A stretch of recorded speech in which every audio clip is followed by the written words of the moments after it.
नमस्कार. मी Rotarian Jayshree Atul Chavan, assistant governor 2025-26. आज आपण PDG म्हणजे 5 district governor Rotarian doctor Raju Pradhan sir यांचे वर्ष 1997-98 यांच्याबरोबर आज आपण रोटरी विषयक थोडेसे एक हितगुज साधणार आहोत. तर नमस्कार सर. नमस्ते. आज मला तुमच्याशी रोटरी विषयक एक हितगुज साधायचा आहे. तर माझा पहिला प्रश्न असा असणार आहे की तुमचा रोटरी प्रवास कधी आणि कसा सुरू झाला आणि तुमच्या आयुष्यात एक नवीन दिशा कशी ॲड झाली याबद्दल मला जाणून घ्यायला अधिक आवडेल. प्रथमतः जयश्री तुझे आभार की तू आज हा इंटरव्ह्यू माझा घेते आहेस आणि डिस्ट्रिक्ट गव्हर्नर सुधीरचेही आभार, कारण सुधीरने तशी सूचना आपल्याला दिलेली आहे. खरं तर रोटरीचा प्रवास म्हटलं ना तर मी सांगतो की मी रोटरीच्या घरातच जन्माला आलो. माझे वडील मला असं वाटतं रोटरी होते जेव्हा मी जन्माला आलो आणि घरामध्ये कायमच रोटरीचं वातावरण होतं. कारण रोटरी क्लब सोलापूरचे वडील अध्यक्ष झाले अगदी 67 साली, 1967 साली. पुढे 74 गव्हर्नर झाले, ते स्वतःही गव्हर्नर झाले. त्यामुळे रोटरीच्या वातावरणातच मी वाढलो गेलो आणि मुंबईला जेव्हा मी शिकायला गेलो त्या अर्थात तेवढा कालावधी मी रोटरीशी संबंधित नव्हतो. पण शिकून जेव्हा परत आलो त्यावेळेला म्हणजे एक नॅचरल प्रोसेसमध्ये मला रोटरीचं मेंबर करून घेतलं गेलं. फार काही कोणी विचारलं नाही की होणार आहे का नाही, तिथे गृहीतच धरलं की मी होणार आहे. जे कुलकर्णी यांनी माझं नाव प्रपोज केलं होतं आणि अर्थात 1985 सालापासून मी स्वतः रोटेरियन आहे. मला एक म्हणजे वेगळी गोष्ट अशी होती की मी ऑस्ट्रेलियामध्ये शिकायला होतो 1984-85च्या सुरुवातीला आणि तिथे मला रोटरी क्लबमध्ये ॲड्रेस करायला बोलवलं होतं आणि मी रोटेरियन व्हायच्या आधी रोटरी क्लबला मी ॲड्रेस केलं, तिथे भाषण दिलं, पूर्ण भाषण दिलं. ती एक संधी मला मिळाली होती. ज्या वेळेला तुम्ही डिस्ट्रिक्ट गव्हर्नर झालात तर या मागची तुमची प्रेरणा काय होती? पुन्हा तो माझा प्रवास तसाच सांगेन की गव्हर्नर होणार वगैरेसाठी अशा दृष्टीने मी कधीच प्रयत्न केला नव्हता. खरं तर रोटरीमध्ये आल्याबरोबर प्रत्येक क्लब लेवलला काही ना काहीतरी मला क्लब लेवलला मला काही ना काहीतरी काम देत आले आणि मी दुसऱ्या वर्षापासून डायरेक्टर झालो आणि प्रेसिडेंटसुद्धा थोडंसं म्हणजे आमच्याकडे एक सिस्टीम होती की अमुक वर्ष झाल्यानंतर तुम्हाला प्रेसिडेंटशिप मिळत असेल, त्याची एक लाईन होती. का कोणत्या मायला लोकांनी लाईन तोडून प्रेसिडेंट केलं. प्रेसिडेंटची वर्ष खूप चांगलं झाल्यानंतर त्यावेळेला मला असं वाटतं PDG DG त्यावेळेला अनिल गुंजोटीकर होते. मी प्रेसिडेंट होतो त्याच वेळेला मला त्यांनी डिस्ट्रिक्ट सेक्रेटरी बनवलं होतं आणि त्यामुळे पुढं डिस्ट्रिक्ट लेवललाही मला ताबडतोब प्रवेश मिळाला. म्हणजे गव्हर्नर होईपर्यंत मला कुठल्याही प्रकारे विशेष प्रयत्न करावा लागला नाही. त्या आपोआपच होत गेल्या सगळ्या गोष्टी. गव्हर्नर होताना सुद्धा माझ्या क्लबमध्ये सुद्धा माझ्यापेक्षा सिनियर लोक होते, डिस्ट्रिक्टमध्ये तर अर्थातच होते. मी गव्हर्नर जेव्हा झालो त्यावेळेला तोपर्यंतचा महाराष्ट्रातला मी सगळ्यात कमी वयाचा गव्हर्नर झालो होतो तोपर्यंतचा. पण हे मला असं वाटतं मी श्रेय मला देणार नाही. ही एक थोडीशी एक माझी स्वतःची एक सिस्टीम आहे की जे काही काम मला द्याल ते काम मी माझ्यातल्या चांगल्यात चांगल्या जे काही माझ्याच्याने जमेल ते मी करत आलेलो आहे आत्तापर्यंत. कदाचित त्याच्यामुळंच हे आपोआपच घडत गेलं. खूपच छान. तर गव्हर्नर म्हणून काम पाहताना सर्वात मोठे आव्हान तुम्हाला कोणते आले आणि ते तुम्ही कसे पाडले ते आणि त्या वर्षात तुमचं विजन नेमकं काय होतं, ते कितपत साध्य झालं याबद्दल आम्हाला थोडंसं मार्गदर्शन. ह्याच्याबद्दल मला बोलायला आवडेल, कारण कसं होतं माहिती आहे का की एकतर मी लहान वयाचा होतो, दुसरं तर पुणे जिल्हा हा पुणे आणि रायगड जिल्हा त्यावेळेला आपल्याबरोबर होता त्यामुळं पुण्यातल्या लोकांबरोबर काम करणं इतकं सोपं नव्हतं असं मला वाटत होतं. कारण ते सगळे सिनियर होते, त्यांचे काही लोक मोठ्या मोठ्या कंपन्या होत्या, अनुभव त्यांचा दांडगा होता. परंतु मी एकदा माझं जेव्हा कामामध्ये लक्ष दिलं तेव्हा लक्षात आलं की एकतर ती लोकांची संस्कृती अशी होती की जो कोणी गव्हर्नर आहे त्याला ते साथ द्यायचे. मी माझी सिस्टीम्स खूपच वेगळ्या रीतीने केल्या होत्या.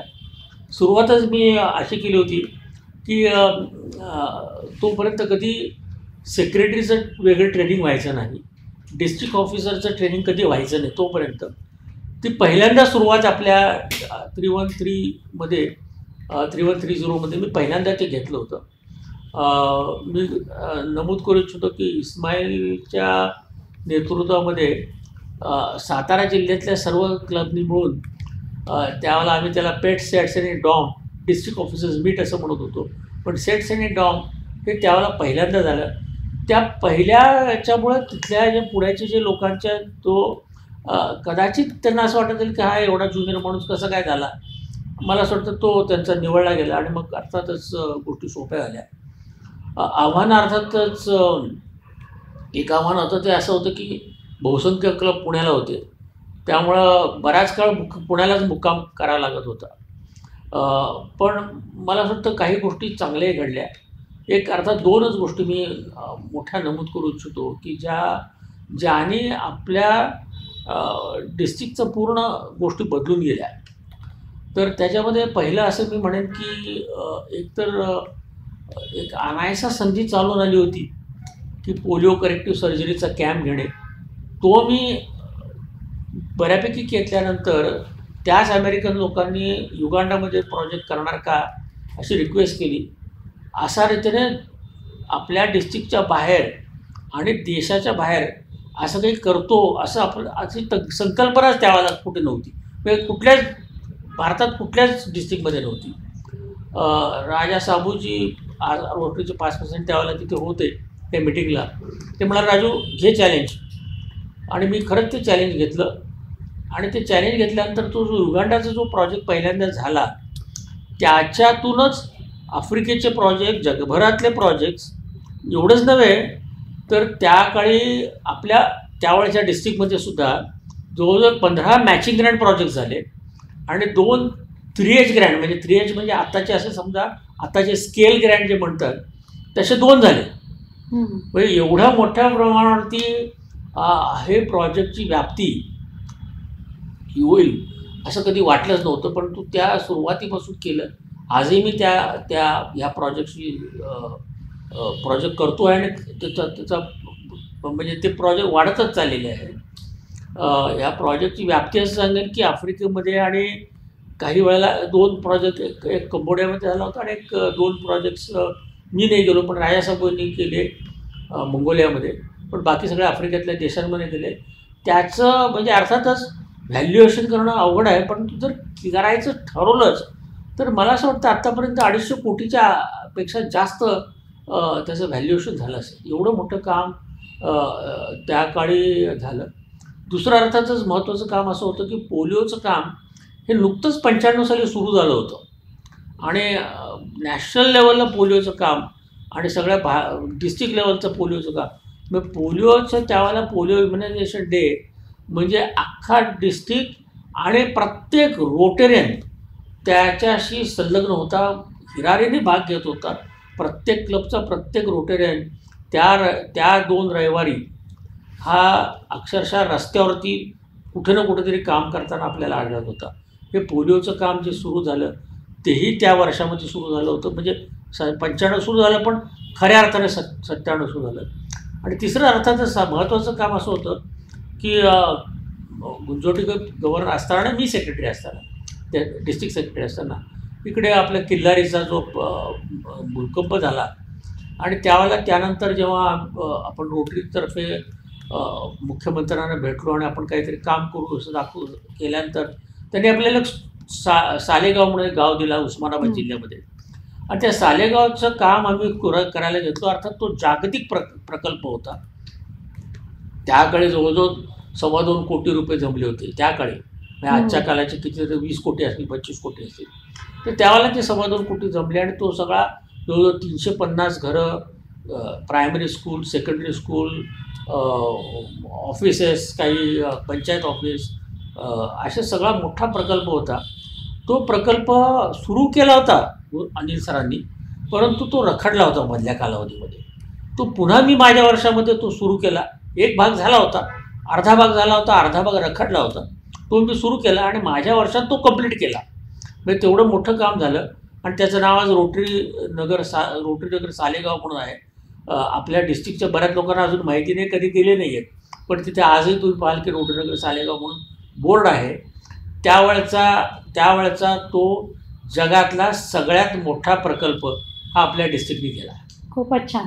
म्हणजे याच्या अनुषंगाने मी तुम्हाला अजून एक प्रश्न विचारेल की आपण तुमच्या काळामध्ये रोटरी ग्लोबल ग्रँट्स किती प्रमाणात आणि काय झाल्या याच्याबद्दल सांगावे. जसे की आता तुम्ही ते सालेगाव प्रकल्पाबद्दल जे सांगितलं की तुम्हाला तिथून जगभरातून निधी गोळा झाला, पण ग्लोबल ग्रँट विषयी थोडक्यात असं मला स्पेसिफाय करून सांगा. ते ग्लोबल ग्रँट त्यावेळेला ते म्हणत नव्हते, त्यावेळेला ते मॅचिंग ग्रँट म्हणत होते. आणि मॅचिंग ग्रँट त्यावेळेला नुकतीच सुरुवात झाली होती, त्यामुळे फार थोडे मॅचिंग ग्रँट प्रोजेक्ट्स होत होते त्या काळामध्ये. म्हणजे इथं नाही, अख्ख्या इंडियातच फार थोडे होत होते, किंबहुना जगातच फार थोडे होत होते. त्यामुळे मॅचिंग ग्रँटबद्दल मी फारसं बोलणार नाही. काही प्रोजेक्ट पुण्याच्या लोकांनीच केले. खरं तर त्याच्या आधी साधारण मला सुद्धा 93-94ला माझ्या क्लबनी मीच तो सुरू केला होता. तर तो एक प्रोजेक्ट सोलापूरच्या क्लबनी केला, आमच्या क्लबनी केला. तो मी सुरू व्हायच्या आदल्या वर्षी तो कंप्लीट झाला होता. तर ते एक अद्यावत असं म्हणजे आग लागून जखमी झालेले जे लोक असतात त्यांच्यासाठी बर्न सेंटर सिव्हिल हॉस्पिटलमध्ये काढलं गेलं. त्यावेळेचे जे महाराष्ट्राचे हेल्थ मिनिस्टर होते त्यांनी त्याला व्हिजिट दिल्यानंतर सांगितलं की अशा तऱ्हेचं एक सेंटर अख्ख्या महाराष्ट्रात मी कुठे पाहिलेलं नाही आहे. इतकं उत्कृष्ट सेंटर तुम्ही बनवलं. पण हे मॅचिंग ग्रँट त्यावेळेला फार होत नव्हते. हळूहळू ते कसे होतात, ते कसे करायचे याची व्याप्ती हळूहळू वाढत गेली. किंबहुना मीच त्यानंतरच्या काही कालावधीमध्ये 3 वर्षासाठी नॅशनल लेवलला माझी अपॉइंटमेंट होती. मॅचिंग ग्रँट करायचे कसे, फॉर्म कसा भरायचा आणि तो रिपोर्टिंग म्हणजे मॅचिंग ग्रँटचं रिपोर्टिंग कसं करायचं याचंच मला 3 वर्षासाठी म्हणून मी म्हणजे जो सोलापूरचा वरचा जो भारत आहे पूर्ण त्याचा इन्चार्ज म्हणून मीच होतो. पण त्यावेळेला मॅचिंग ग्रँट त्यामुळं कमी व्हायचे. मग यासाठी इतर देशातील रोटरीसोबत तुमचा अनुभव कसा आहे मॅचिंग ग्रँट करत असतानाचा? अनुभव वेगवेगळे आहेत. मी आता आपण ते बोलतोय म्हणून सांगतो. पहिल्या सुरुवातीच्या काळामध्ये आपण मॅचिंग ग्रँट थोडे करत होतो, लोक जाऊन मॅचिंग ग्रँट करण्याचा प्रयत्न करत होते. परंतु म्हणजे ज्या आपण ज्याला म्हणतो ना की नेटिग्रिटीज त्या फारशा लोकांना माहीत नव्हत्या. आणि विशेषतः त्याचं रिपोर्टिंग करायला लागतं आणि रिपोर्टिंग करून प्रोजेक्ट कंप्लीट त्याशिवाय होत नाही ही संकल्पनाच नव्हती. आणि म्हणूनच काही म्हणजे आता तुमच्या पिढीतल्या लोकांना माहिती नाही की 2005च्या सुमारास 1.5 वर्षासाठी अख्खा भारताला मॅचिंग ग्रँटला बॅन केलं होतं, अख्ख्या भारताला. आणि म्हणजे खरं तर कल्याण बॅनर्जी त्यावेळेला ट्रस्टी होते, पण ते म्हणाले की मीही काही करू शकलो नाही. ट्रस्टींनी निर्णय घेतला की अख्ख्या भारताला त्यावेळेला बॅन केलं. कारण त्याला कारण असं होतं की जवळजवळ 68% लोकांनी त्याचं कम्प्लिशनचा जो रिपोर्टिंगचा जो पार्ट असतो तोच केला नव्हता, कंप्लीट केला नव्हता. आणि काही प्रमाणामध्ये अगदी शुल्लक फार थोड्या प्रमाणात त्या ठिकाणी काही गफलती झाल्या होत्या लोकांकडनं. काही बऱ्याचशा बाबतीत आम्हाला नंतर लक्षात आलं की त्या चुकून झाल्या होत्या, त्यांना माहीत नव्हतं. आणि म्हणून मी मगाशी म्हटल्याप्रमाणे की ह्यांना समजून सांगण्यासाठी म्हणूनच रोटरी फाउंडेशननी माझी अपॉइंटमेंट केली होती. त्या मॅचिंग ग्रँट हळूहळू वाढत गेले. ग्लोबल ग्रँट खऱ्या अर्थानं म्हणजे तुम्हाला माहिती आहे की ग्लोबल ग्रँट सुरू झाले जेव्हा फ्युचर विजनचा प्लॅन 2014 साली अख्ख्या जगासाठी सुरू केला. त्यावेळेला त्याला ग्लोबल ग्रँट नाव दिलं. त्यावेळेचं नॉर्म्स बदलले गेले, काही नॉर्म बदलले गेले. त्यातले 2 नॉर्म्स असे होते की एक मेजरेबिलिटी म्हणजे तुम्हाला काय करता त्याचं मेजर करता आला पाहिजे, आणि सस्टेनेबिलिटी म्हणजे तो बऱ्याच काळ टिकला पाहिजे असा प्रोजेक्ट तुम्ही करा. त्या 2 वेगळ्या नॉर्म्स होत्या 2014. त्यातसुद्धा डिस्ट्रिक्टच्या लेवलचा मी पहिला DRFC आहे. 2014 ते 2017 हा जेव्हा फ्युचर विजन प्लॅन झाला आणि ग्लोबल ग्रँट सुरू झाल्या त्यावेळेला मी DRFC होतो. पुन्हा एकदा डिस्ट्रिक्टला ट्रेनिंग देणे की कशा रीतीने ग्लोबल ग्रँट करतात आणि ग्लोबल ग्रँट करण्याचे काय नवीन सिस्टीम्स आहेत, त्याची पुन्हा एक जबाबदारी माझ्यावर होती. मीच पहिलाच होतो. मला चांगलं आठवतं की त्यावेळेला ज्याला आपण अलीकडे जे आपण घेतो की ग्रँट करायचे असतील, सगळं करायचं असेल तर तो फाउंडेशनचा ट्रेनिंग प्रोग्राम होतो सुरुवातीला, डिस्ट्रिक्टच्या म्हणजे वर्षाच्या सुरुवातीला जो होतो. तर त्या पूर्ण 4 तासाचं ट्रेनिंग मला एकट्याला घ्यावं लागलं, कारण बाकीच्यांना त्याची काही कल्पना नव्हती की फ्युचर विजनचं आम्हाला फ्युचर विजनच्या DRFCना विशेष ट्रेनिंग अमेरिकेमध्ये दिलं गेलं होतं आणि त्यामुळं आम्ही ते तुमच्यापर्यंत पोहोचवणं होतं. हे सगळं काम नंतर झालं. आता आपण त्याची कंपॅरिझन करू शकत नाही मॅचिंग ग्रँटची ग्लोबल ग्रँट, कारण त्यावेळेला आता उदाहरणार्थ सांगायचं झालं 3130 असताना माझ्याकडे DDF माझ्या वर्षामध्ये DDF केवळ $28,000 होता पुणे बरोबर असताना. आज पुणे आणि आपला डिस्ट्रिक्टचा जर का दोन्ही मिळून DDF बघितला, पुण्याचं असतं तर तो DDF हा जो 18 ते 20 कोटी रुपयापर्यंत जातो आहे. आज त्याची नाती कंपॅरिझन होऊ शकत नाही. तर रोटरी फाउंडेशनचं योगदान वाढवण्यासाठी मग तुम्ही त्या काळात तुमच्या टेन्युअरमध्ये काय काय केलं? फाउंडेशनच्या सुद्धा खऱ्या अर्थानं सुरू झाली होती, परंतु अपेक्षा फार थोड्या होत्या लोकांच्या की आपल्या फाउंडेशनच्या मध्ये लोक द्यायचं.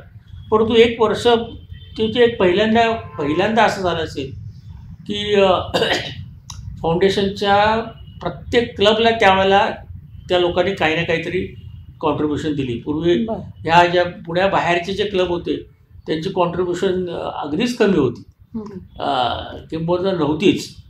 तर ती खऱ्या अर्थानं आम्ही सुरू केली त्या माझ्या वर्षामध्ये आणि फाउंडेशनला चालना देण्यासाठी भरपूर प्रयत्न करावे लागले, कारण त्यावेळेला लोकांना द्यायचं. म्हणजे मला गंमती म्हणून सांगतो की पुण्यातले ज्यांच्याकडे फॅक्टरीज आहेत, मोठ्या मोठ्या एस्टॅब्लिशमेंट आहेत, त्यांना मी मेजर डोनर म्हणजे $10,000 द्या असं सांगितल्यानंतर ते माझ्याकडे अशा आश्चर्याने बघायचे की हा काहीतरी हा वेडावेडा झाला का काय मागतोय, $10,000 मागतोय.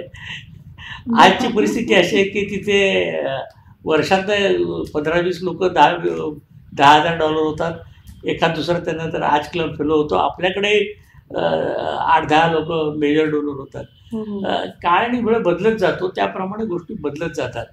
त्याचं एक छोटंसं उदाहरण म्हणजे देतो बरं का, की आपल्या जेव्हा डिस्ट्रिक्ट फॉर्म झालं आहे 84-85 साली, त्यावेळेला फाउंडेशनचं कलेक्शन डिस्ट्रिक्टचं कलेक्शन $10,000 $11,000 होतं. $10,000 $11,000. आणि तुळपुळे जेव्हा गव्हर्नर होते त्यावेळेला पोलिओचं खऱ्या अर्थानं पहिल्यांदा पोलिओसाठी फंड कलेक्शनची सुरुवात झाली आणि फंड कलेक्शनची सुरुवात झाल्यामुळं त्यावेळेला त्यांनी त्या 11 का 12,000चे $24,000 केले कलेक्शन. तर तेवढं केवढं मोठं कौतुक होतं की डबल केले, $24,000 मी डबल केले हे ते तुळपुळ्याच्या कालावधीमध्ये. पण ते पोलिओला झाल्या त्याच्यामुळं पण मी काळ कसा बदलतो, $24,000 झाले हे सुद्धा फार मोठं ग्रेट कौतुक होतं त्या काळी. मला अजून थोडंसं आता आपला ग्रँटचा विषय निघाला आहे तर त्याच्यामध्ये मी तुम्हाला CSR ग्रँट आणि पब्लिक इमेज यामध्ये काळानुरूप बदल कसे होतील आणि कसे अपेक्षित आहे याबद्दल तुम्ही सांगावं. भारत सरकारने नियम केल्यामुळं की त्यांना 2% त्यांच्या प्रॉफिटमधून मोठ्या कंपन्यांना त्याचे निकष आहेत त्याप्रमाणे त्यांना 2% हे सोशल सर्व्हिससाठी द्यावे लागतात. मला माझ्या माहितीप्रमाणे बरं का की भारत हा जगामधला युनिक देश आहे की असा नियम पास झालेला आहे. बाकी देशामध्ये लोक एक त्यांची संस्कृती आहे की ते देतात. अमेरिकेमध्ये देतात, युरोपियन कंट्रीज देतात, ऑस्ट्रेलिया देतात, कोरिया देतात, जपान देतात. इथले लोक देत आहेत, तिथल्या कंपन्याच देतात. परंतु नियम म्हणून द्यायची हे भारताने सुरुवात केली आणि भारतामध्ये सुरुवात त्यामुळे CSR झाल्या. अर्थात CSRमुळं आपण अशा रीतीने आपण रोटरीने त्याला एक स्वतःला ॲडजस्ट असं केलेलं आहे की अनेक कंपन्या असतात की ज्यांच्याकडे CSR देण्याच्याकडे त्यांच्याकडे फंड अवेलेबल आहे, पण त्याचं युटिलायझेशन करण्याची जी सिस्टीम आहे ती त्यांच्याकडे नाही आहे.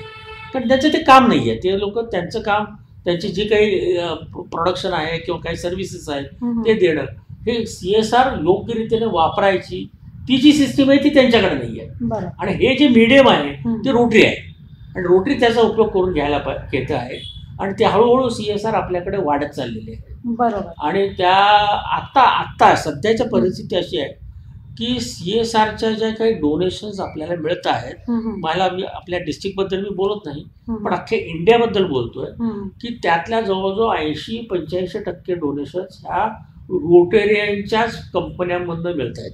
बरं. आणि त्यामुळं आपल्याला अजूनही याच्यामध्ये पब्लिक रिलेशन इतकं चांगलं व्हायला पाहिजे की पहिली इमेज चांगली डेव्हलप व्हायला पाहिजे. होते आहे, त्याच्यासाठी प्रयत्न करतातच आहे लोक, की जेणेकरून ह्या ज्या इतर मेजर कंपन्या ज्या CSRला डोनेशन देत आहेत आणि करतायत त्यातला आपल्याला हिस्सा आपल्याला मिळाला पाहिजे.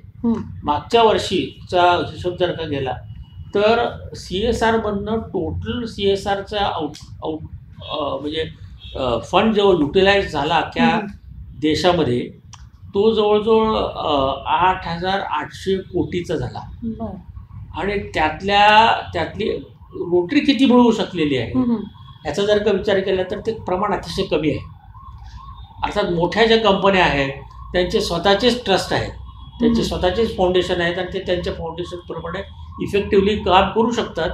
पण अशा मीडियम आणि छोट्या कंपन्या इतक्या आहेत की ज्यांना हे करणं शक्य नाही त्यांच्यापर्यंत रोटरीने अप्रोच करून रोटरीने CSRमधनं काम करणं, कारण रोटरीकडे चांगलं काम करणे, त्याची ट्रान्सपरन्सी ठेवणे, त्याचा पैशाचा विनियोग हा योग्य करणे, त्याचा हिशेब व्यवस्थित देणे, हे सगळ्या ॲबिलिटी रोटरीकडे आहेत आणि त्यामुळे रोटरी हे करू शकते. बरोबर आहे. म्हणजे याच्या अनुषंगाने माझा पुढचा प्रश्न असा राहील की CSR आणि कॉर्पोरेट पार्टनरशिप याबद्दल रोटरीसाठी कशा रीतीने ती फायदेशीर ठरेल आणि त्याच्यामुळे आपल्याला कुठल्या कुठल्या नवीन संधी उपलब्ध होतील याबद्दल थोडक्यात नाही. आपल्याला खूप संधी आहेत. आपल्याकडे फार रोटरी फार ऑर्गनायझेशन आहे ना, तुमच्यासाठी सांगतो की माझ्या दृष्टीने एक आयडियल ऑर्गनायझेशन आहे. म्हणजे इतर ऑर्गनायझेशन बऱ्याचशा इंटरनॅशनल ऑर्गनायझेशन खूप आहेत परंतु त्या एकेका क्षेत्रामध्ये त्या फोकस करतात. कुणी हंगरसाठी करतं, कुणी डोळ्यासाठी करतं, कुणी मेंटली रिटायर्डेड चिल्ड्रनसाठी करतं.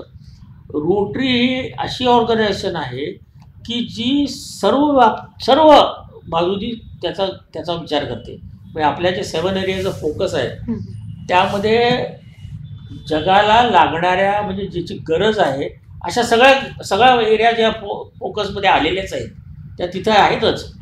त्यामुळं कंपनींना काही कंपनींचा फोकस वेगळा असतो.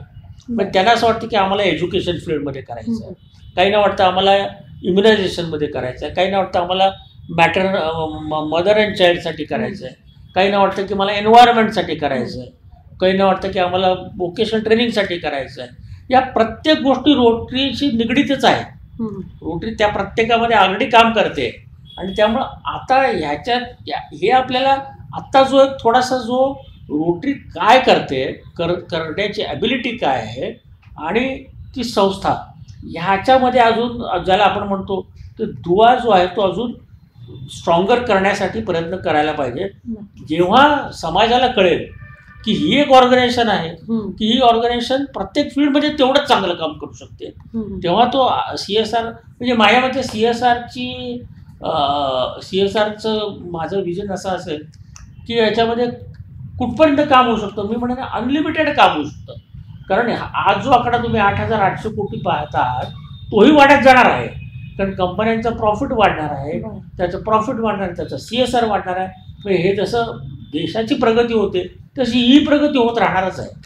आता फक्त आपल्याला रोटेरियनला एक रोटेरियन म्हणून आपल्याला एक काम आहे की एक आणि त्याची खरी तर तुम्हाला कल्पना नाही बरं का की आपण रोटरीचं पहिलं जर का गोष्ट पाहिली असेल रोटेरियन म्हणून माझं पहिलं कर्तव्य काय आहे की मला एथिक्स अँड इंटिग्रिटी ही पहिलं काम आहे माझं. म्हणजे मी आहे ते म्हणून मी रोटेरियन आहे आणि जर का मी लोकांपर्यंत नेऊ शकलो आणि सिद्ध करू शकलो तर CSR ग्रँट मिळणं हे सोपं आहे.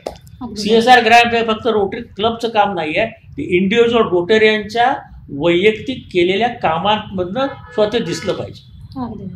खूप छान. तुमच्या वर्षातील रोटरी मेंबरशिप, रोट्रॅक्ट, इंटरॅक्ट याबद्दल सांगावं. पुन्हा एकदा सांगेल की रोटरी मेंबरशिप हा एक फार मोठा विषय आहे. त्याला कारण असं की रोटरी मेंबरशिप ही जरी भारतामध्ये ही वाढत चालली आहे, चांगली होत चालली आहे. आमच्या वेळेला त्यावेळेला एम्फसिस होतं, प्रत्येक वेळेला होतं. त्याची एम्फसिस एरिया ही गेले 30 वर्ष तोच आपण एम्फसिस देणार आहे. पुढचे 25 वर्ष तेच देणार आहोत. म्हणजे मी रोटरीच्या गव्हर्नर्सना, बऱ्याच गव्हर्नर ट्रेनिंग देतो. त्यावेळेला ट्रेनिंगला सांगतो की 2 गोष्टी बदलणार नाहीत रोटरीमध्ये. अनेक बदल घडतील, पण 1-2 गोष्टी होणार नाहीत. पहिले म्हणजे मेंबरशिप डेव्हलपमेंट, कारण मेंबरशिप असेल तर हे सगळ्या गोष्टी करू शकता येतात. आणि दुसरी फाउंडेशन, म्हणजे फंड कलेक्शन असेल तर तुम्ही चांगलं काम करू शकता. पण मेंबरशिपबद्दल मी असं म्हणेन की मेंबरशिप ही हे चॅलेंज खऱ्या अर्थानं भारतासाठी नाही आहे, हे जगासाठी चॅलेंज आहे. भारतासाठी सध्या नाही आहे, पुढे तोही प्रश्न आपल्याकडेही निर्माण होतील. पण मेंबरशिप ही भारताचा प्रॉब्लेम काय कारण नाही आहे. कारण उलट भारताची इकॉनॉमिक जस्टिसची डेव्हलपमेंट होत जाईल, तसतसे रोटरीमध्ये लोक येऊ शकतील, असे रोटरींची संख्या वाढत जाईल, तसतशी वाढत जाईल. आणि परदेशात मात्र काय झालेलं आहे की अमेरिकेमध्ये, युरोपमध्ये, ऑस्ट्रेलियामध्ये अशा देशांमधनं रोटरीची मेंबरशिप ही झपाट्याने कमी व्हायला लागली आहे. त्याला अनेक कारण आहे. म्हणजे एकच कारण आहे, रोटरीमध्ये काही प्रॉब्लेम पण नाही आहे. प्रॉब्लेम आहे समाजामध्ये आलेल्या विविध गोष्टी आहेत. अर्थात मी चेष्टेने म्हणतो की हा तुमच्या हातातला मोबाईल हा सगळ्यात मोठा कल्प्रिट आहे. कारण या मोबाईलमुळं आज अशी परिस्थिती निर्माण झाली की मला मित्राची गरज नाही, मला कोणाशी असोसिएट करायची गरज नाही, मला बाजूबाजू समाजाची गरज नाही. अशी परिस्थिती ह्या मोबाईलमुळे, कारण का मोबाईल सगळंच मला अवेलेबल आहे. आणि त्यामुळं तिकडच्या लोकांच्या आणि तिकडे अर्थातच इकॉनॉमी इतकी प्रगत इकॉनॉमी जेवढी होते ना, तेवढी ती विकसित होण्यासाठी म्हणून लोकांच्यावरती एक प्रकारचा दबाव निर्माण होतो. आणि मग अशा रीतीने तिथे 12-12 तास 14 तास काम करण्याशिवाय दुसरा पर्याय नाही आहे. आणि त्याशिवाय नोकरी टिकत नाही. मग तो रोटरीला वेळ कधी देणार? ह्यामुळे मेंबरशिप रोटरीची नाही, जगातल्या सर्व म्हणजे ज्याला आपण म्हणतो की समाजकारण करणाऱ्या सर्वच ऑर्गनायझेशनची मेंबरशिप कमी व्हायला लागलेली आहे. रिलेटिव्हली असं म्हणेन की रोटरीची त्या मानाने कमी झालेली आहे. रोटरीचं आपण जे करतो त्याच्यामध्ये पर्सेंटेज कमी होण्याचं रोटरीचं कमी आहे. पण हे चॅलेंज त्या देशांसाठी आहे. आपल्यासाठी मग तिकडे जे कमी होतात ती भरून काढण्याचं काम आपण रोटरी आपल्या महाराष्ट्रातल्या, इंडियातल्या लोकांच्यासाठी आहे. भारतामध्ये अजून रोटरी वाढायला प्रचंड स्कोप आहे. म्हणजे आज आहे त्याच्या दुप्पट होऊ शकते, तिप्पट होऊ शकते, मेंबरशिप होऊ शकते, क्लबही काढले जाऊ शकतात. रोटरीच्याकडे बघताना मी असं बघेन की तो भारत मोठा प्रबळ होईल रोटरीत, असा मी विचार करणार नाही. पण रोटरी प्रबळ ठेवण्यासाठी रोटरीची मेंबरशिप वाढवणं हे अत्यंत गरजेचं आहे. आणि शेवटी काम करताना मी एक छोटंसं उदाहरण देतो. पोलिओसारखं आम्ही चॅलेंज घेतलं आणि पोलिओचं वॅक्सिनेशन करताना, इम्युनायझेशन करताना मी मगाशीच म्हटलं की गावागावातनं, शहरातनं रोटेरियन ॲक्च्युली तिथं काम करत होता, व्हॉलेंटिअरिंग करत होता. जर मेंबरच नाहीत, जर क्लबच नाहीत, तर हे एवढं मोठं कार्य रोटरी हातात घेऊ शकले असते का? म्हणजे अगदी गमतीचं उदाहरण देतो की 74-75 साली माझे वडील गव्हर्नर होते. त्यावेळेला त्यांना सांगितलं होतं की रोटरी जगातनं पोलिओ नष्ट करण्याचं काम करू इच्छिते, तर लोकांनी ते हाणून पाडलं असतं. कसं तुम्हाला शक्यच नाही हो, तुम्हाला 2 क्लब आहेत सोलापूरमध्ये, तुम्ही करणार कसं? बरोबर ना. जेव्हा ते 10 क्लब झाले तेव्हा ते शक्य होतं काम करणं. तर मेंबरशिप वाढणं हे अत्यंत गरजेचं आहे. याबद्दल मी अजून एक छोटासा, म्हणजे आता तुम्ही जर कोणाला दाखवणार असेल तर नक्की दाखवा. रोटरी मेंबर वाढवा असं जरी म्हणत असेल तरी रोटरीने केव्हाही क्वालिटी कॉम्प्रोमाइज करायला सांगितलेलं नाही. कधीही सांगितलेलं नाही. आपल्याला चांगले निवडक माणसे, ज्यांना समाजकार्याची आवड आहे, ज्यांना काहीतरी काम करण्याची किंवा आवड निर्माण होऊ शकते, असे चांगलेच रोटरी घेतणं आवश्यक आहे. आणि असे चांगले रोटर खूप आहेत, प्रत्येक गावात खूप आहेत की जे रोटरीत नाही आहेत. माझा पुढचा प्रश्न असा असेल सर की रोटरीमध्ये डिजिटलायझेशन आणि नवीन तंत्रज्ञानाचा उपयोग कशा रीतीने वाढायला हवा, वाढत गेला आणि तो कशा रीतीने अजून चांगल्या रीतीने त्याचे जे उपयोग आहेत ते रोटरीला कशा रीतीने फायदेशीर ठरतील, असा प्रश्न असणार आहे माझा तुम्हाला. डिजिटलायझेशन आणि ज्याला ह्याच्या पुढे जाऊन कदाचित AI तंत्रज्ञान, या दोन्ही गोष्टी ह्या करणं रोटरीला अत्यंत आवश्यक आहे. आणि रोटरी इंटरनॅशनल त्या दिशेने आता जवळजवळ ती डिजिटल प्लॅटफॉर्ममध्ये झालेली आहे, संपूर्णपणे डिजिटल प्लॅटफॉर्म. ह्याचा फायदा असा झालेला आहे की रोटरी ही तळागाळापर्यंत पोहोचू शकते. पूर्वी असं व्हायचं की रोटरीचे नॉलेज किंवा रोटरीमध्ये काय चाललेलं आहे हे सामान्य रोटरीला कळत नव्हतं.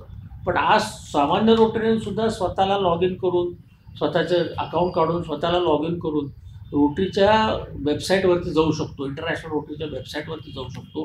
डिस्ट्रिक्टचे वेबसाईट्स आहेत, भारताच्या लेवलच्या वेबसाईट्स आहेत, त्या सगळ्यावरती तू जाऊ शकतो आणि कुठे काय चाललेलं आहे हे त्याला कळतं. नॉलेज बेस त्याला कळू शकतं.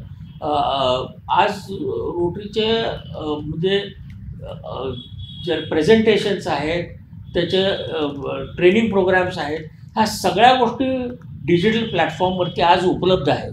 आणि त्यामुळं खऱ्या अर्थानं रोटरियनला स्वतःला विकसित करण्यासाठी, रोटरी नॉलेजमध्ये विकसित करण्याच्या प्रचंड संधी उपलब्ध आहेत. अर्थात त्याच्या बाबतीत मी एक फ्लिपसाईडही सांगू इच्छितो. मी जेव्हा चांगलं बोलेल तेव्हा काही गोष्टी फ्लिपसाईडही सांगू शकतो की आणि ह्याला कारण असं की मी एका कन्व्हेन्शनमध्ये एक ग्रुप डिस्कशनमध्ये मला बोलवलं होतं. त्यावेळेला त्या ग्रुप डिस्कशनला हाच प्रश्न होता डिजिटलायझेशनचा. आणि ही गोष्ट अर्थातच 5-6 वर्षापूर्वीची असेल, 7-8 वर्षापूर्वीची असेल. आणि त्यावेळेला मला काय ऑब्झर्व झालं मी तुम्हाला सांगतो की रोटरीचे परदेशातले सदस्य, विशेषतः अमेरिकेमध्ये आणि युरोपमध्ये, तिथले जे सदस्य आहेत त्यांचं वय थोडंसं जास्त आहे. ते सगळे सिनियर सिटीजन असलेले लोक आहेत. आणि ते त्यावेळेला कंप्लेंट काय करत होते की आम्हाला हे जमत नाही आहे, आम्हाला आता हे डिजिटल तुम्ही जे कॉम्प्युटरवरती सगळं काहीतरी करताय, आम्हाला पूर्वी ते पेपर वाचण्याची सवय, आम्हाला ते काही जमत नाही आहे. आणि मग आम्ही आमच्या घरी आमचा नातू किंवा नात येते तेव्हा त्याला सांगतो की अरे आम्हाला लावून दे, आम्हाला करून दे, मग आम्ही बघतो. तर त्यांना एक असं सडन डिजिटलायझेशन, सडन चेंज करताना त्यांना खरोखर असं वाटत होतं की आम्हाला रोटरीने सोडून दिलं काय, आम्हाला यातनं सिस्टीममधून तुम्ही बाहेरच काढलं. तर मला असं वाटतं काही कालावधीसाठी एक पिढीच्या पिढी, खालची पिढी वरती येईपर्यंत कदाचित दोन्ही मोडमध्ये आपल्याला काम करणं आवश्यक आहे, दोन्ही मोडमध्ये. आणि त्यावेळेचा मी स्वतःही रिपोर्ट दिला होता. मी रॅपोर्टर म्हणून सुद्धा होतो त्यावेळेला. तेव्हा माझ्या रिपोर्टमध्ये निदर्शनं आणून दिलं होतं की एकदम सडन चेंज करू नका. त्यामध्ये तुम्ही अजूनही म्हणजे प्रिंटेड हा फॉर्मॅट जरी महाग पडत असला तरी तो चालू राहू द्या, कारण सगळंच कॉम्प्युटरवरती होऊ शकत नाही. कॉम्प्युटर ज्याला म्हणतो की कॉम्प्युटर नॉलेज यायला वेळ लागतो. मी अजून एक उदाहरण देतो. म्हणजे 2014ला जेव्हा ग्लोबल ग्रँटला गेलो त्यावेळेला पहिला कुणाला तो फॉर्म भरणं माहिती नव्हतं. मी जेव्हा स्वतः तो फॉर्म भरायला लागलो, डिस्ट्रिक्टचा एक प्रोजेक्ट होता, फॉर्म भरायला जेव्हा मी सुरुवात केली त्यावेळेला ते फॉर्म मला सुद्धा भरता येईना सहजासहजी, कारण ते कॉम्प्युटर त्याचे प्रश्न विचारत होते, ती माहिती माझ्याकडे नव्हती. मग तो माहिती काढली की पुढचा प्रश्न यायचा, पुन्हा त्याची माहिती नसायची. मग हे नॉलेज त्यावेळेला आपल्याला देखील नव्हतं. हळूहळू आपण ते शिकत गेलो, हळूहळू त्याची जाणीव झाली. आज कसं होतं की आज ग्लोबल ग्रँटचा फॉर्म भरायचा असेल तर त्या फॉर्ममध्ये काय आहे, कुठले प्रश्न आहेत, आधीपासून सगळी तयारी असते. म्हणजे त्यावेळेला मला चांगलं आठवतं की एक फॉर्म भरायला मला महिना लागला. आज तोच फॉर्म भरायला जे विशेषतः ज्यांनी सारखे फॉर्म भरले, स्वातीसारखे आहेत अशा लोकांना तर तो फॉर्म भरायला 1-2 तास तो फॉर्म भरता येतो सहजासहजी. हा डिजिटलायझेशनचा फायदा झाला. जो स्टाफ आहे त्यांना तो बघणं, करणं, त्यातून कम्युनिकेशन करणं, सुधारणा करणं, या सिस्टीम फार फास्ट झाल्या. त्या सिस्टीम फास्ट झाल्या, पण काही काळ लागतो. आणि याच्याशी मला असं वाटतं रोटरी इंटरनॅशनल चांगली इंटिग्रेट झालेली आहे. परंतु पूर्वीची पद्धत आहे जशी रोटरी मॅगझिन अजून येतं, रोटरी न्यूज मॅगझिन अजूनही येतं प्रिंटेड फॉर्ममध्ये, हे काही कालावधीपर्यंत चालू ठेवावं लागेल. ते आता सध्या प्रिंटेड आणि दोन्ही चालू ठेवावं लागणार. तुम्ही आजपर्यंत अनेक रोटरी इंटरनॅशनल कन्व्हेन्शन्स, असेंब्लीज किंवा त्यांचे काही ट्रेनिंग प्रोग्राम्स अटेंड केलेले आहेत, तर त्याच्यातील एखादी प्रेरणादायी घटना तुम्हाला कुठली सांगता येईल? एकतर कन्व्हेन्शनमध्ये खूप शिकायला मिळतं, बघायला मिळतं. मुळात एक कन्व्हेन्शन अटेंड केल्यानंतरच किंवा आता मला अर्थात इंटरनॅशनल असेंब्ली गव्हर्नर म्हणून जाता आलं, त्यावेळेला खऱ्या अर्थानं जागतिक काय व्याप्ती आहे याची जाणीव लागते. तुमच्या असं लक्षात येतं ना, अरे बापरे, एवढ्या वेगवेगळ्या प्रकारच्या विविध प्रकारची लोक एकाच ऑर्गनायझेशनमध्ये काम करतात. म्हणजे जिथे तिथल्या आपल्या सगळ्यांचे रंग वेगळे आहेत, वेशभूषा वेगळे, विचार वेगळे आहेत, रिलिजन वेगळे आहेत, सगळं असून ते एका संस्थेसाठी काम करतात. हे एक अद्भुत असं वाटायला लागतं. इंटरनॅशनल अर्थातच जेव्हा ट्रेनिंगला जातात तेव्हा मी अर्थातच ट्रेनर म्हणून गेलो होतो, इंटरनॅशनल ट्रेनर म्हणून. तेव्हाचा अनुभव मी सांगू शकतो की त्यावेळेला अजून एक कळतं की रोटरी इंटरनॅशनलचं जी ॲज अ ऑफिस जे आहे, इंटरनॅशनलची सेटअप जो आहे तो किती प्रोफेशनल आहे. म्हणजे त्या एखाद्या मोठ्या कंपनी आणि रोटरीची ह्याच्यामध्ये काही फरक नाही आहे. ती तेवढ्याच चांगल्या रीतीने, तेवढ्या सिस्टमॅटिकली नियोजनबद्ध पद्धतीने चालते. एक छोटंसं उदाहरण देतो. जेव्हा आम्ही ट्रेनिंग लीडर म्हणून होतो त्यावेळेला कल्याण बॅनर्जी हे प्रेसिडेंट इलेक्ट होते. त्यांची ती ट्रेनिंग असेंब्ली होती. त्यामुळं त्यावेळेला त्या देशाची नॅशनल अँथेम तिथे वाजवलं जातं. आम्ही तिघंजण होतो. त्यावेळेला नेमके दोघं डायरेक्टर होते, एक ट्रस्टी होते. आम्ही सगळ्यांनी ठरवलं की आम्ही ते प्रत्यक्ष म्हणणार. आता प्रत्यक्ष म्हणणार असं म्हटल्यानंतर तुम्हाला मी सांगू का की आधी 2 दिवस आधी त्या ठिकाणी आम्हाला आमची रिहर्सल घेण्यात आली. ती बरोबर ते पियानो वाजवणारी बाई, ती अर्थात तज्ज्ञ आहे, ती बाई तो आमचं सिंक्रायझेशन बरोबर होतं का. नुसतं तसं नाही तर तुम्ही डावीकडनं येणारे काही लोक, उजवीकडनं येणारे काही लोक, तुमच्या स्टेप्स किती आल्या पाहिजेत. म्हणजे जसं सिनेमामध्ये किंवा एखाद्या नाटकामध्ये त्याचं डायरेक्शन होतं तसं डायरेक्शन करण्यात आलं. त्याच्यामध्ये त्यांनी बरोबर पाहिलं की एकावाले सगळी लोकांचे चेहरे दिसतील तुम्ही उभं राहिल्यानंतर. म्हणजे सिस्टीम मला दाखवायची होती किंवा ट्रेनिंग देणाऱ्याला ट्रेनिंग देतात, तर ते ट्रेनिंग देणाऱ्याला ट्रेनिंग द्यायची सिस्टीम होती. तुम्हाला पहिले 8 दिवस तुम्ही अक्षरशः घाबरून गेलेला असता पहिल्यांदा, अरे हे कसं काय मला जमणार. पण 8 दिवसांत तो लक्षात, अरे हे जमू शकतं मला. हे इतकं सुंदर ट्रान्झिशन आहे.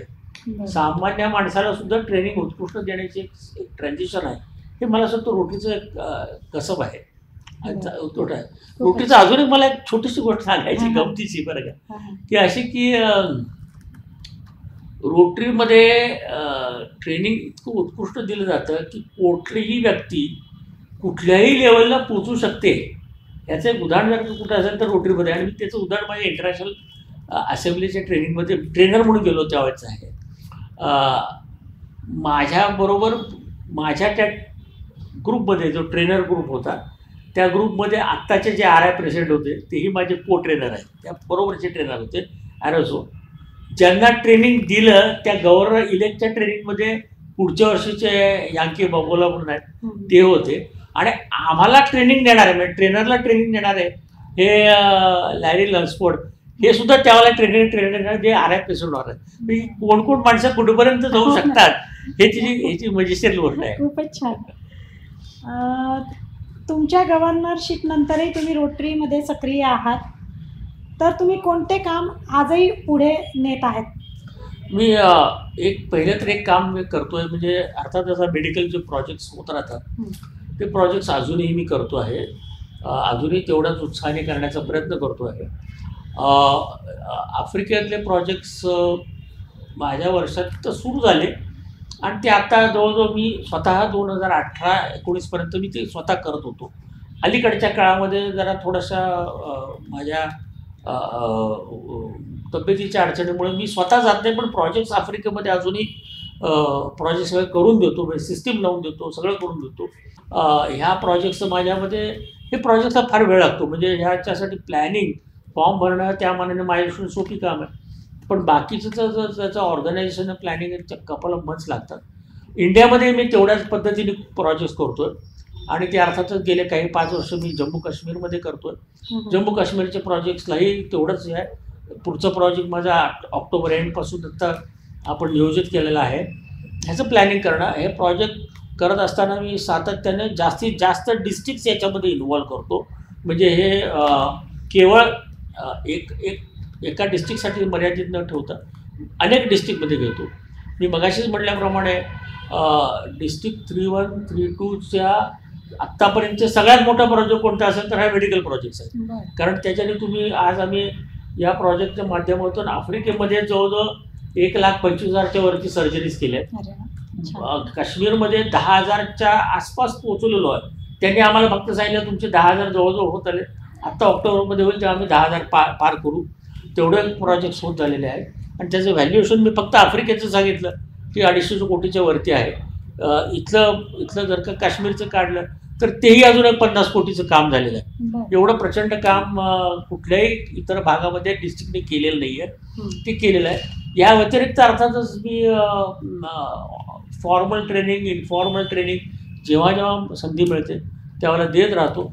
काही ना काही कारणाने रोटरीमध्ये ॲक्टिव्ह राहण्याची संधी मला मिळाली, हे मी माझं भाग्य समजतो. वर्षातील एखादा संस्मरणीय प्रसंग किंवा घटना किंवा रोटरीमधून तुम्हाला मिळालेली एखादी प्रेरणादायी शिकवण की जी तुम्ही आजही दैनंदिन जीवनात तुम्ही त्याचं पालन करता, अशी एखादी काहीतरी घटना सांगा. मला तसं कदाचित आठवणार नाही, पण अशा खूपच घटना आहेत. मी म्हणलं तसं आफ्रिकेमध्ये तर इतक्या वेळा शिकलो, इंडियामध्ये शिकलो. अनेक म्हणजे लोकांनी आपल्याला शिकवलेलं असतं, लोक आपल्याला खूप शिकवतात. पण मी असं सांगेन की 2 गोष्टी मला प्रामुख्याने दिसतात. एक तर राजा सामू त्यावेळेला आमच्याबरोबर पहिल्याला युगांडामध्ये आले होते आणि ते व्हॉलेंटिअर म्हणून आले होते. त्यांची त्यावेळेला RI प्रेसिडेंटशिप संपली होती, त्यांचं त्यावेळेला ट्रस्टीची चेअरमनशिप संपली होती आणि ते मोठे इंडस्ट्रियलिस्ट पण आहेत. पण ते जेव्हा तिथे आमच्याबरोबर काम करत होते ना, त्यावेळेला काय सामान्य रोटरींप्रमाणे काम करत होते. अगदी एखाद्या मुलाचे ती मुलं यायची ऑपरेशनला, ती अस्वच्छ मुलं, त्यांच्याकडे अगदी गरीब प्रचंड आहेत त्या ठिकाणी. तर त्याचे पाय धुण्यापासून, ऑपरेशनच्या तयारीसाठी पाय धुण्यापासून ते सगळं करतात किंवा ट्रॉली ढकलणे आणि सगळं करण्यात. तेव्हा तुम्हाला खऱ्या अर्थानं कळतं की ह्युमिलिटी काय आहे. आणि मला असं वाटतं कदाचित रोटरीचा गव्हर्नर झाल्यानंतर किंवा व्हायच्या वेळेला माझा इगो न वाढणे ह्याला माझे वडील, त्यांच्या एक संस्कार, भोगीशन सरांचे संस्कार आणि नंतर राजा सामू यांचे संस्कार, हे थोडेसे मला उपयोगी पडले. त्यातनं मला एक कळलं की आपण जे करतो त्याचा फार मोठा इगो किंवा फार मोठं त्याचं कौतुक नाही, शेवटी हे आपल्यातून घडलं हेच आपलं भाग्य मानावं. एक अर्थातच एक मुद्दा म्हणून गोष्ट सांगतो, आफ्रिकेतली आहे पण ती कुठे होऊ शकते, जे आत्ता मला आठवली. मी नायजेरियाचा आमचा प्रोजेक्ट संपला होता आणि ते मी आणि उमा आम्ही दोघं त्या बसमध्ये बसून आमच्या हॉटेलला जाण्यासाठी म्हणून बसमध्ये जायला, आणि एक अतिशय जख्खड म्हातारी अशी तिथं आली. तिच्या कपड्यावर लक्षात येत होतं की अतिशय पुअर आहे. आणि ती म्हणाली की डॉक्टर मला तुम्हाला एक गिफ्ट द्यायची आहे. तिच्याकडे बघत होतो. तिने तिची पिशवी काढली, त्या पिशवीतून एक प्लॅस्टिकचा पंखा काढला आणि पंखा तो मला तिने दिला. प्लॅस्टिकचा पंखा जो 5-10 रुपयाला मिळत असेल त्यावेळेला, आणि तो तिने मला दिला. मी तो घेतला, थँक्यू म्हणालो आणि मी बसमध्ये बसलो. बसमध्ये बसल्यानंतर मी विचार केला की इथे तो फेकून रस्त्यावर फेकून देणार नव्हतो मी, हॉटेलमध्ये जायचं तो फेकून द्यायचा. काय प्लॅस्टिकचा पंखा दिला 5 रुपयाचा या बहिणी, त्याला काय अर्थ आहे का? पण नंतर थोडासा विचार करत होतो. तिचा चेहरा आठवत होतो, तिच्या डोळ्यात अश्रू होते, तिचं ऑपरेशन झालं होतं म्हणून ती खूप खुश होती. ती मला असं लक्षात आलं की माझ्या दृष्टीने तो ₹5-10 असेल हो, पण बहुतेक तिचं एक जेवण तिने त्याच्यात दिलं होतं मला. हो. ती जेवली नव्हती आणि तिने ज्या ज्या भावनेने मला दिली होती एक छोटीशी गिफ्ट, ती गिफ्ट हे मला सांगून गेले की अहो माणसं सगळीकडे सारखीच आहेत, बरं. प्रत्येक भावना सारख्याच आहे. आपण जरी सुपरफिशियली वेगवेगळे वाटत असलो तरी अंतरंग आपल्या सगळ्यांचं सारखंच आहे, काही फरक नाही आहे. म्हणजे मी आज भारतात मला बऱ्याच वेळा प्रश्न विचारतात, आज अनेक वर्ष प्रश्न विचारतात, भारतात का काम करत नाही? अहो जगात कुठेही करा ना, शेवटी रोटरीचं काम जगभर आहे ना. हो. मग जगात कुठेही काम करणं आपलं काम आहे. कुठेतरी दुःख आहे, वेदना आहे, तिथं तिथं काम करा ना. त्याचा काय प्रश्न आला? देशाचा प्रश्न काय, कुठल्या धर्माचा प्रश्न काय, तो नाहीच. मला रोटरी शिकवलेलंच नाही ते. मग हे जे केलं त्या बाईने मला एक शिकवलं की ह्युमिलिटी ही असावीच लागते. त्याबरोबर तुम्हाला हेही लक्षात आलं की जग सगळीकडे सारखंच आहे आणि तुम्ही काम करत राहा. आजही तो फॅन माझ्याकडे आहे, टाकून देण्याचा प्रश्नच उद्भवत वाह! नव्हता. क्या बात आहे. खूपच छान. म्हणजे छोटीशी गोष्ट पण असते, पण ती आपल्या आयुष्यात तिचं महत्त्व किती अनन्यसाधारण होतं हे याच्यावरून आपल्याला लक्षात येतं. माझा एक पुढचा प्रश्न तुम्हाला असणार आहे की रोटरी आणि वैयक्तिक आयुष्य यांचा ताळमेळ तुम्ही कसा साधला आणि यामुळे तुम्हाला कुठले सकारात्मक बदल तुमच्या आयुष्यात बघायला मिळाले? हो, ते तर मी असं सांगेन की रोटरीने माझ्यात खूपच बदल केलेला आहे. अर्थात मी रेड क्रॉसचंही काम करतो, जिथे आपण आज बसून इंटरव्ह्यू घेतोय. कदाचित मी असं म्हणेन की मी जेव्हा प्रॅक्टिस करायला आलो, जेव्हा सुरुवात केली, मी तर मुंबईहून आलो. तिथले जे आपण वैभव पाहिलेलं होतं, डॉक्टरांचं वैभव पाहिलेलं होतं, समाजाचं वैभव पाहिलेलं होतं आणि त्यावेळेला असं वाटायचं की अशीच प्रॅक्टिस माझी पण व्हावी, अशाच गाड्या माझ्याकडे पण याव्यात, अशाच शान माझ्याकडे यावी. पण जेव्हा आपण काम करायला लागतो आणि रोटरीमध्ये आल्यानंतर, रेड क्रॉसमध्ये आल्यानंतर 2 चांगल्या ऑर्गनायझेशनमध्ये काम करण्याची संधी मिळाली. त्यानंतर असं लक्षात येतं की अरे हे तर होऊ शकतं, होतं. परंतु त्याच्याबरोबर जर का आपण काही देऊ शकतो, काहीतरी समाजासाठी करू शकतो, ही एक हळूहळू माणसाच्या लक्षात येतं की अरे मी एवढं करू शकतो. आणि मी मगाशी म्हटल्याप्रमाणे की संधी मिळत गेली. संधीच्या मिळत असताना त्यातून मिळालेला एक आनंद आहे, तो विलक्षण आहे. की जो मला बरं वाटतं की लोकांना मी मदत करू शकलो, काही असू दे. म्हणजे अगदी तुमच्यासाठी मी छोटंसं जरी काम काहीतरी करू शकलो तर त्याचा खरोखर मनापासून आनंद होतो. त्याचा अभिमान नाही वाटत. मला असं वाटतं की बरं वा मला काहीतरी करायला मिळालं, एक संधी मिळाली. मला असं वाटतं रोटरीने आणि रेड क्रॉसनी माझ्या आयुष्यामध्ये पूर्ण बदल करून टाकला. म्हणजे माझ्या वैयक्तिक आर्थिक प्रगतीसाठी लागणारं असं म्हणेन की जे एक मला हे करायचंच आहे, मला अमुक बनायचं आहे, असं कधी मला वाटलंच नाही. की ठीक आहे त्यात आयुष्य जगायचं, ते काय गरजा फार मोठ्या आहेत. माझ्या वैयक्तिक गरजा, मी खरं तर एका सुखवस्तू घरातला मुलगा आहे, परंतु वैयक्तिक गरजा ह्या फार प्रचंड आहेत आणि त्या वाढतच गेल्या. असं न होता मला चांगलं काम करायला, काहीतरी लोकांसाठी करायला, काहीतरी एक जर का कोणी शिकवलं असेल तर ते या रोटरीने शिकवलं. मी नेहमी म्हणतो रोटरीचे मेंबर कशासाठी व्हा, तुम्ही चांगले असणार म्हणून रोटरी होणार, पण त्याहूनच चांगले माणूस बनाल त्यासाठी रोटरीवर राहा, ते आपोआपच व्हाल. खूपच छान. माझा एक शेवटचा प्रश्न असा राहील की आजच्या काळातील रोटरीमधील अध्यक्ष, सचिव किंवा असिस्टंट गव्हर्नर यांना तुम्ही काय महत्त्वाचा संदेश देणार, किंवा अशा 3-4 गोष्टी तुम्ही सांगा की याचे पालन त्या लोकांनी नक्कीच करावे?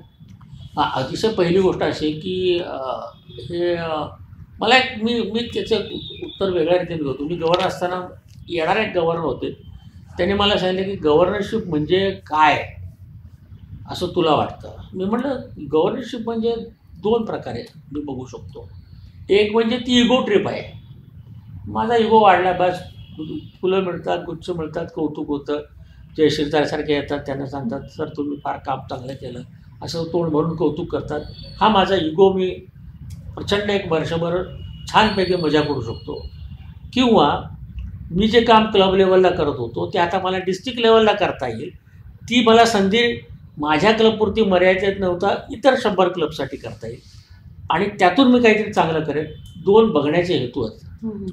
तर मला असं वाटतं प्रेसिडेंटनी ॲसिस्टंट गव्हर्नर असू दे, त्यांनी त्या दृष्टीने ते बघायला पाहिजे की एक पोझिशन आहे आणि ती पोझिशन तुम्ही काय करू शकता, तुम्ही समाजासाठी काय करू शकता, तसंच रोटरी या संस्थेला तुम्ही काय योगदान देऊ शकता, संस्था कशी मोठी होईल, या 2 गोष्टींनी त्यांनी त्याच्याकडे सातत्याने बघितलं पाहिजे. जर माझा वैयक्तिक आता गुच्छ फुलं मिळतात तेवढं त्याला महत्त्व आहे, काय फार महत्त्व नाही. जशी फुलं जशी टवटवीत असतात ते कोमेजून जातात, तसं हे सुद्धा जाणार आहे, येणार आहे. मी एक छोटासा निकष सांगतो की प्रेसिडेंट व्हायच्या वेळेला किंवा AG व्हायच्या वेळेला तुम्ही म्हणाल की मला या प्रेसिडेंट असताना किंवा AG असताना या क्लबमध्ये माझे 15 खूप छान मित्र आहेत. प्रेसिडेंटशिप सोडताना त्या 15चे 50 झाले असतील तर मी म्हणाल तुमची प्रेसिडेंटशिप सक्सेसफुल झाली. तेवढा एकच निकष महत्त्वाचा आहे. अगदी बरोबर, खूपच छान. बाकीचे काय निकष असतात ना की मी एवढे मेंबर वाढवले, एवढे ट्रस्टला कळवले, एवढं काम केलं, एवढे प्रोजेक्ट केले, ते ठीक आहे, ते होत राहतात आणि करणं आवश्यक आहे, नाही करणार असं नाही. परंतु खऱ्या अर्थानं जर हा निकष तुम्ही लावला की बस मी मित्र कमवले, मी काहीतरी चांगलं काम केलं, मी ऑर्गनायझेशन मोठी करण्यासाठी प्रयत्न केले, तर मला सक्सेस झाला. मग त्याच्यात तुम्हाला ट्रॉफी मिळेल, सर्टिफिकेट मिळेल, न मिळेल, तुम्हाला आनंद मिळाला का ते सांगा. अगदी बरोबर, खूपच छान. तर आज आपलं हे रोटरी विषयक हितगुज आपण सरांबरोबर जे साध्य केलेलं आहे, त्याच्यातून आपल्याला अनेक चांगल्या गोष्टींची माहिती मिळाली, मार्गदर्शन मिळालं आणि नवीन येणाऱ्या रोटरीच्या भावी पिढीलाही याचं अनेक प्रकारे त्याला खूप महत्त्वपूर्ण असं त्यांना योग्य दिशा मिळालेली आहे, मार्गदर्शन मिळालं. त्याबद्दल खूप खूप धन्यवाद सर. Thank you Jayashree, thank you.